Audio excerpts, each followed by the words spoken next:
संत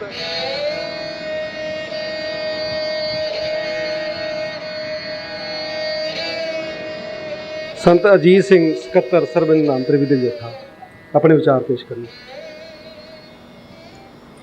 ਜਦੋਂ ਸ੍ਰੀ ਸਤਿਗੁਰੂ ਜਗਜੀਤ ਸਿੰਘ ਸੱਚੇ ਪਾਤਸ਼ਾਹ ਦੀ ਤੇ ਨਾਮਧਾਰੀ ਪੰਥ ਦਾ ਬਹੁਪੱਖੀ ਵਿਕਾਸ ਦੀ ਗੱਲ ਕਰਦੇ ਹਾਂ ਤਾਂ ਇਸ ਤੋਂ ਪਹਿਲਾਂ ਮੈਂ ਜ਼ਰੂਰੀ ਸਮਝ ਲੈਣਾ ਕਿ ਜਿਸ ਸ਼ਖਸੀਅਤ ਨਾਲ ਅਸੀਂ ਪੰਥ ਦਾ ਵਿਕਾਸ ਜੋੜਿਆ ਉਹ ਸ਼ਖਸੀਅਤ ਆਪ ਕਿੰਨੀ ਮਹਾਨ ਹੈ। ਉਹਨਾਂ ਦੇ ਨਿੱਜੀ ਆਚਰਨ ਤੋਂ ਜੀਵਨ ਤੋਂ ਹੀ ਅਸੀਂ ਇਹ ਪੰਥ ਜਿਹੜਾ ਆਪਣੇ ਆਪ ਬਹੁਪੱਖੀ ਵਿਕਾਸ ਵੱਲ ਚੱਲਦਾ ਜਾ ਰਿਹਾ। ਸਤਿਗੁਰੂ ਸੱਚੇ ਪਾਤਸ਼ਾਹ ਦੇ ਵਿੱਚੋਂ ਮੈਨੂੰ ਬ੍ਰਹਮਾ ਦਾ ਰੂਪ ਵੀ ਨਜ਼ਰ ਆਉਂਦਾ ਹੈ। ਉਹ ਨਾਮਧਾਰੀਆਂ ਦੇ ਵਿੱਚ ਚੰਗੇ ਗੁਣ ਪੈਦਾ ਕਰਦੇ ਨੇ। ਬ੍ਰਹਮਾ ਸਿਰਜਣਾ ਦੁਨੀਆ ਦੀ ਕਰਦਾ ਹੈ, ਉਹ ਦੁਨੀਆ ਵਿੱਚ ਅੱਗੋਂ ਚੰਗੇ ਗੁਣਾਂ ਦਾ ਪ੍ਰਸਾਰ ਕਰਦੇ ਨੇ। ਥਾਈਲੈਂਡ ਦੇ ਵਿੱਚ 100 ਸਾਲ ਪਹਿਲਾਂ ਨਾਮਧਾਰੀ ਵਸੇ ਜਾ ਕੇ ਉਹ ਨੌਜਵਾਨਾਂ ਦੀ ਜਵਾਨੀ ਸੀ ਕਿ ਅਸੀਂ ਇੱਕ ਸਦੀ ਪਿੱਛੇ ਪੈ ਗਏ ਹਾਂ, ਸਾਨੂੰ ਕਿਸੇ ਨੇ ਧਰਮ ਵਾਲੇ ਪਾਸੇ ਨਹੀਂ ਲਾਇਆ। ਸਤਿਗੁਰੂ ਸੱਚੇ ਪਾਤਸ਼ਾਹ ਜੀ ਨੇ ਉਹਨਾਂ ਨੌਜਵਾਨਾਂ ਨੂੰ ਜਿਹੜੇ ਮਾਸ ਸ਼ਰਾਬ ਵੀ ਖਾਂਦੇ ਸਨ, ਦਾੜੀ ਕੇਸ ਵੀ ਕੱਢਦੇ ਸਨ, ਦਸਤਾਰ ਸਿਰਫ ਇਸ ਪਿੱਛੇ ਬੰਨ੍ਹਦੇ ਸਨ ਕਿ ਸੇਠਗਿਰੀ ਦੀ ਨਿਸ਼ਾਨੀ ਹੈ, ਉਹਨਾਂ ਨੂੰ ਨਾਮਧਾਰੀ ਬਣਾ ਦਿੱਤਾ। ਸਚਪਾਈ ਨੇ ਪਿੱਛੇ ਜੇ ਬਚਨ ਕੀਤਾ। 5-7 ਦਿਨ ਹੋਏ, ਨੌਜਵਾਨ ਉੱਥੋਂ ਉੱਠਦੇ ਨੇ, ਕਾਰਾਂ ਲੈਂਦੇ ਨੇ, ਬਕਸੈਨ ਜਾ ਕੇ ਸਮੁੰਦਰ ਦਾ ਇੱਕ ਟਾਪੂ ਹੈ, 5-7 ਘੰਟੇ ਨਾਮ ਸਿਮਰਨ ਕਰਕੇ ਫਿਰ ਵਾਪਸ ਆ ਜਾਂਦੇ ਨੇ। ਇੱਥੇ ਹੀ ਬਸ ਨਹੀਂ, ਕਵੀ ਜੀ ਨੇ ਥੋੜ੍ਹਾ ਜਿਹਾ ਇਸ਼ਾਰਾ ਕੀਤਾ ਸੀ, ਬਸੰਤ ਦੇ ਤੇ ਜੋ ਬਸਤਰ ਸਾੜੇ ਗਏ, ਵਿਦੇਸ਼ੀ ਬਸਤਰਾਂ ਦੀ ਕਾਟ, ਉਹ ਥਾਈਲੈਂਡ ਦੇ ਵਿੱਚ ਵੀ ਕਈ ਲੋਕ ਸਾੜੇ ਤਾਂ ਨਹੀਂ ਪਰ ਉਹਨਾਂ ਨੇ ਆਪਣੇ ਜਿਹੜੇ ਬਸਤਰ ਨੇ ਉਹ ਸੁਧਾਰ ਲਏ ਨੇ। ਸਤਿਗੁਰੂ ਸੱਚੇ ਪਾਤਸ਼ਾਹ ਦੇ ਜੀਵਨ ਵਿੱਚੋਂ ਮੈਨੂੰ ਭਗਵਾਨ ਵਿਸ਼ਨੂੰ ਦੀ ਵੀ ਝਲਕ ਪੈਂਦੀ ਹੈ। ਭਗਵਾਨ ਵਿਸ਼ਨੂੰ ਜੀ ਕੀ ਕਰਦੇ ਨੇ, ਉਹਨਾਂ ਦਾ ਕਰਮ ਕੀ ਲਿਖਿਆ ਸਾਡੇ ਸਿਧਾਂਤਾਂ ਵਿੱਚ, ਉਹ ਦੁਨੀਆ ਦੇ ਲੋਕਾਂ ਨੂੰ ਜੀਵਨ ਦਾਨ ਬਖਸ਼ਦੇ ਨੇ। ਸਤਿਗੁਰੂ ਸੱਚੇ ਪਾਤਸ਼ਾਹ ਜੀ ਸਾਨੂੰ ਆਰਥਿਕ ਪੱਖੋਂ ਬਲ ਬਖਸ਼ ਕੇ ਸਮਾਜਿਕ ਉਨਤਾਈਆਂ ਨੂੰ ਖਤਮ ਕਰਕੇ ਸਾਡੇ ਜੀਵਨ ਨੂੰ ਇੰਨਾ ਸੁਖਾਲਾ ਬਣਾ ਦਿੰਦੇ ਨੇ, ਸਾਡੇ ਖਰਚੇ ਇੰਨੇ ਘਟਾ ਦਿੱਤੇ ਨੇ ਅਤੇ ਆਮਦਨ ਇੰਨੀ ਜ਼ਿਆਦਾ ਵਧਾ ਦਿੱਤੀ ਹੈ ਕਿ ਸਾਡਾ ਜੀਵਨ ਆਪਣੇ ਆਪ ਸਰਲਮਈ ਢੰਗ ਦੇ ਨਾਲ ਅਸੀਂ ਜੀਅ ਜਾਂਦੇ ਹਾਂ। ਸਮਾਜ ਦੀ ਮੈਂ ਇੱਥੇ ਗੱਲ ਕਰਾਂਗਾ। ਆਨੰਦ ਕਾਰਜ ਦੀ ਗੱਲ ਸਵੇਰੇ ਵੀ ਚੱਲੀ ਸੀ ਅਤੇ ਹੁਣ ਵੀ। ਸਤਿਗੁਰੂ ਸੱਚੇ ਪਾਤਸ਼ਾਹ ਦੀ ਕਿਰਪਾ ਦੇ ਨਾਲ ਦਿੱਲੀ ਜੋ ਸੰਮੇਲਨ ਹੋਇਆ ਉਸ ਦੇ ਵਿੱਚ 1969 ਵਿੱਚ ਉੱਥੇ 152 ਨੌਜਵਾਨਾਂ ਨੇ ਇਹ ਕਸਮਾਂ ਖਾਧੀਆਂ ਸਨ ਕਿ ਅਸੀਂ ਦਾਜ ਦਹੇਜ ਨਹੀਂ ਲਵਾਂਗੇ।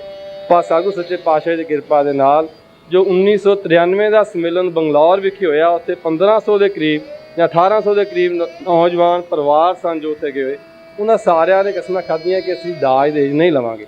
ਅਤੇ ਉਹਦੀ ਜਿੰਦਾ ਜਾਗਦਾ ਮਿਸਾਲ ਸਾਡੇ ਲੁਧਿਆਣੇ 'ਚ 2 ਆਨੰਦ ਕਾਰਜ ਹੋਏ। ਇੱਕ ਲੜਕਾ ਆਪਣੇ ਸਹੁਰਿਆਂ ਦੇ ਘਰ ਗਿਆ, ਉਹਦਾ ਸਹੁਰਾ ਆਖਣ ਲੱਗਾ ਕਿ ਮੈਂ ਤੈਨੂੰ ਦਾਜ ਤਾਂ ਨਹੀਂ ਦਿੱਤਾ ਪਰ ਮੈਂ ਬਾਹਰ ਕੰਮ ਕਰਦਾ ਅਤੇ ਉੱਥੋਂ 2 ਘੜੀਆਂ ਲੈ ਕੇ ਆਇਆ ਸਾਂ, ਇਹ ਸੋਚ ਕੇ ਇੱਕ ਆਪਣੇ ਮੈਂ ਜਵਾਈ ਨੂੰ ਦਿਆਂਗਾ ਅਤੇ ਇੱਕ ਮੈਂ ਆਪਣੀ ਧੀ ਨੂੰ ਦਿਆਂਗਾ। ਲੜਕੇ ਨੇ ਘੜੀਆਂ ਫੜ ਲਈਆਂ, ਵੇਖ ਕੇ ਫਿਰ ਵਾਪਸ ਕਰਤੀਆਂ। ਕਹਿੰਦਾ ਇਹ ਕੀ? ਕਹਿੰਦੇ ਤੁਹਾਡਾ ਮਾਂ ਸੀ, ਤੁਸੀਂ ਮੈਨੂੰ ਦੇ ਦਿੱਤੀਆਂ, ਪਰ ਘੜੀ ਜਿਹੜੀ ਮੇਰੇ ਹੱਥ 'ਤੇ ਬੰਨੀ ਇਹ ਵੀ ਉਹੀ ਟਾਈਮ ਦੇਗੀ ਜੋ ਤੁਹਾਡੀ ਘੜੀ ਦਿੰਦੀ ਹੈ। ਸਤਿਗੁਰੂ ਸੱਚੇ ਪਾਤਸ਼ਾਹ ਜੀ ਨੇ ਨੌਜਵਾਨਾਂ ਨੂੰ ਇੰਨਾ ਪਰਪੱਕ ਕਰ ਦਿੱਤਾ ਹੈ, ਦਾਜ ਦਹੇਜ ਨਹੀਂ ਲੈਣ ਦਿੰਦੇ। ਇੱਥੇ ਹੀ ਬਸ ਨਹੀਂ, ਬੀਬੀ ਸੁਰਿੰਦਰ ਕੌਰ ਜੀ ਨੇ ਬੀਬੀਆਂ ਦੀ ਗੱਲ ਕੀਤੀ ਸੀ। ਸਤਿਗੁਰੂ ਸੱਚੇ ਪਾਤਸ਼ਾਹ ਗੁਰੂ ਰਾਮ ਸਿੰਘ ਸੱਚੇ ਪਾਤਸ਼ਾਹ ਜੀ ਨੇ ਅੰਮ੍ਰਿਤ ਛਕਾਇਆ, ਕਛਹਿਰੇ ਬਖਸ਼ੇ। ਸਤਿਗੁਰੂ ਪ੍ਰਤਾਪ ਸਿੰਘ ਜੀ ਨੇ ਵਰਨੀਆਂ ਉਹਨਾਂ ਨੂੰ ਕਰਨ ਦਾ ਨਿਤਨੇਮ ਜਪ ਪ੍ਰਯੋਗ ਵਿੱਚ ਦਿੱਤਾ ਟਾਈਮ।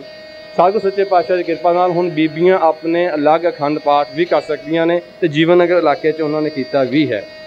ਇਸੇ ਤਰ੍ਹਾਂ ਹੀ ਬੀਬੀਆਂ ਦੇ ਵਿੱਚ ਅੱਜ ਸਾਡੇ ਕੋਲ ਡਾਕਟਰ ਵੀ ਨੇ ਅਤੇ IAS ਅਫਸਰ ਵਾਲੇ ਪਾਸੇ ਵੀ ਚੱਲਦੀਆਂ ਜਾ ਰਹੀਆਂ ਨੇ। ਸੰਗੀਤਕਾਰਾਂ ਦੀ ਤਾਂ ਗੱਲ ਛੱਡੋ, ਸਾਰੀ ਸੰਗਤ ਵਿੱਚ ਉਹਨਾਂ ਦੇ ਦਰਸ਼ਨ ਕਰਦੇ ਹੀ ਹੋ ਕਿ ਉਹ ਸੱਚੇ ਪਾਤਸ਼ਾਹ ਦੀ ਬੱਚੀਆਂ ਦੇ ਉੱਤੇ ਉਹਨਾਂ ਨੂੰ ਉੱਤੇ ਚੁੱਕਿਆ। ਇਸ ਦੇ ਨਾਲ ਹੀ ਥੋੜ੍ਹੀ ਸੁਖਜੀਤ ਸਿੰਘ ਸਰਪੰਚ ਜੀ ਨੇ ਗੱਲ ਕੀਤੀ ਸੀ ਅਤੇ ਮਸਲਿਆਂ ਦੇ ਜਿਹੜੇ ਹੱਲ ਨੇ ਸ੍ਰੀ ਭੈਣੀ ਸਾਹਿਬ ਆ ਕੇ ਹੁੰਦੇ ਨੇ, ਉਹ ਸਾਨੂੰ ਝਾਤ ਪਾਉਂਦੇ ਨੇ ਧਰਮਰਾਜ ਦੀ ਕਚਹਿਰੀ ਦੀ। ਸਤਿਗੁਰੂ ਸੱਚੇ ਪਾਤਸ਼ਾਹ ਜੀ ਨੇ ਇੱਥੋਂ ਦੇ ਮਸਲੇ ਵੀ ਹੱਲ ਕਰਦੇ ਨੇ ਅਤੇ ਧਰਮਰਾਜ ਨੇ ਜਿਹੜੇ ਸਾਡੇ ਮਸਲੇ ਹੱਲ ਕਰਨੇ ਨੇ, ਨਾਮ ਦਾਨ ਇਸ਼ਨਾਨ ਬਖਸ਼ ਸਾਡੇ, ਉਹ ਵੀ ਹੱਲ ਕਰਦੇ ਆ ਰਹੇ ਨੇ। ਇੱਥੇ ਉਸਾਰੀਆਂ ਦੀ ਗੱਲ ਵੀ ਚੱਲੀ ਸੀ।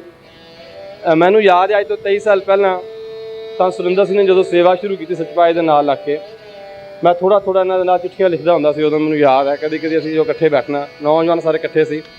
ਇਹਨਾਂ ਨੇ ਸਤਿਗੁਰੂ ਰਾਮ ਸਿੰਘ ਮਾਰਗ ਦੀ ਗੱਲ ਉਦੋਂ ਸ਼ੁਰੂ ਕੀਤੀ ਸੀ। ਸਤਿਗੁਰੂ ਰਾਮ ਸਿੰਘ ਮਾਰਗ ਬਣ ਗਿਆ, ਹੰਸਪਾਲ ਜੀ ਜਦੋਂ MP ਬਣੇ ਉਸ ਤੋਂ ਬਾਅਦ ਹੁਣ ਇਹ ਵੀ ਟੀਮ ਦਾ ਵਰਕ ਹੁੰਦਾ ਹੈ। ਅੱਜ ਜੋ ਸਤਿਗੁਰੂ ਰਾਮ ਸਿੰਘ ਮਾਰਗ ਰਾਈਆਂ ਤੋਂ ਸ਼ੁਰੂ ਹੋ ਕੇ ਭੈਣੀ ਸਾਹਿਬ 'ਚੋਂ ਲੰਘਦਾ ਹੋਇਆ ਸਮਰਾਲਾ ਚੌਂਕ ਤੱਕ ਸੀਮਤ ਨਹੀਂ ਰਹਿ ਗਿਆ। ਮਲੇਰਕੋਟਲਾ ਜਿਹੜੀ ਸੜਕ ਜਾਂਦੀ ਹੈ ਸੰਗਰੂਰ, ਉਹਦਾ ਨਾਮ ਹੀ ਸਤਿਗੁਰੂ ਰਾਮ ਸਿੰਘ ਮਾਰਗ ਰੱਖਿਆ ਅਤੇ ਉਹਦੇ ਬੋਰਡ ਲੱਗ ਚੁੱਕੇ ਨੇ। ਜਿਹੜੀ ਸੰਗਤ ਉੱਥੋਂ ਲੰਘੇਗੀ ਉਹਨੂੰ ਪਤਾ ਲੱਗੇਗਾ ਕਿ ਸਤਿਗੁਰੂ ਰਾਮ ਸਿੰਘ ਨਾਮ ਦੀ ਇੱਕ ਸ਼ਖਸੀਅਤ ਉਹ ਹੋਈ ਹੈ ਜਿਸ ਨੇ ਮਲੇਰਕੋਟਲੇ ਦੇ ਰੱਕੜ ਵਿੱਚ ਕੁਛ ਰੂਹਾਂ ਈਸਾ ਜਿਹੜੇ ਸਨ ਉਹਨਾਂ ਨੇ ਆਪਣੀ ਜਾਨਾਂ ਵਾਰੀਆਂ ਸੀ, ਜਿਨ੍ਹਾਂ ਨੇ ਆਉਣ ਵਾਲੀਆਂ ਨਸਲਾਂ ਨੂੰ ਇਹ ਦੱਸ ਦਿੱਤਾ ਸੀ ਇਹ ਜੀਵਨ ਤੇ ਐਵੇਂ ਹੀ ਹੈ, ਅਸਲ ਹੈ ਦੇਸ਼ ਭਗਤੀ ਸਤਿਗੁਰੂ ਰਾਮ ਸਿੰਘ ਦਾ ਹੁਕਮ ਮੰਨਣਾ ਜਾਂ ਆਪਣੇ ਹੁਕਮ ਗੁਰੂ ਦੇ ਹੁਕਮ ਤੇ ਪ੍ਰਤੀਤ ਕਰਨੀ। ਇੱਕ ਮੈਂ ਗੱਲ ਹੋਰ ਵੀ ਕਰ ਦਿਆਂ, ਮਲੇਰਕੋਟਲੇ ਦਾ ਮੇਲੇ ਬੜੇ ਹੋਏ ਨੇ ਸਾਡੇ ਵਿੱਚ, ਪਰ ਸਤਿਗੁਰੂ ਜਗਜੀਤ ਸਿੰਘ ਦੇ ਵੇਲੇ ਸ਼ਤਾਬਦੀਆਂ ਤੇ ਮੇਲਿਆਂ ਦਾ ਅੰਤ ਹੀ ਕੋਈ ਨਹੀਂ ਰਿਹਾ। ਗੁਰੂ ਨਾਨਕ ਦੇਵ ਜੀ ਦੇ 500 ਸਾਲਾ ਪ੍ਰਕਾਸ਼ ਉਤਸਵ ਆਇਆ ਉਦੋਂ ਮਨਾਇਆ ਗਿਆ। ਗੁਰੂ ਗੋਬਿੰਦ ਸਿੰਘ ਜੀ ਦਾ 300 ਸਾਲਾ ਪ੍ਰਕਾਸ਼ ਉਤਸਵ ਆਇਆ, ਉੱਥੇ ਕਿਤਾਬਾਂ ਕੱਢੀਆਂ ਗਈਆਂ। ਜੇ ਗੁਰੂ ਤੇਗ ਬਹਾਦਰ ਸਾਹਿਬ ਦਾ 300 ਸਾਲ ਆਇਆ ਤਾਂ ਭੈਣੀ ਸਾਹਿਬ ਇੱਕ ਸੰਗੀਤ ਸੰਮੇਲਨ ਦੀ ਗੱਲ ਚੱਲੀ। ਇਹ ਗੱਲ ਆਖੀ ਗਈ ਕਿ ਉਸੇ ਰਾਗ ਵਿੱਚ ਬਾਣੀ ਪੜ੍ਹੀ ਜਾ ਰਾਗ ਗਾਇਆ ਸ਼ਬਦ ਪੜ੍ਹਿਆ ਜਾਏ ਜਿਸ ਰਾਗ 'ਚ ਉਚਾਰਿਆ ਗਿਆ। ਤੇ ਸਾਡੇ ਇੱਥੇ ਰਾਗੀ ਬਹੁਤ ਘੱਟ ਗਏ ਸਨ। ਇਸ ਦੇ ਜੇ ਸਤਿਗੁਰੂ ਰਾਮ ਸਿੰਘ ਪ੍ਰਦੇਸ਼ ਸ਼ਤਾਬਦੀ ਆਈ, ਪ੍ਰਦੇਸ਼ ਗਮਨ ਸ਼ਤਾਬਦੀ, ਉਹਦੇ ਵਿੱਚ ਕਿੰਨਾ ਕੁਝ ਹੋਇਆ ਇਸ ਲਈ ਮੈਂ ਤੁਹਾਨੂੰ ਦੱਸਣਾ ਹੈ ਸੱਚਵਾਈ ਕਿਵੇਂ ਮੇਲੇ ਮਨਾਉਂਦੇ ਨੇ।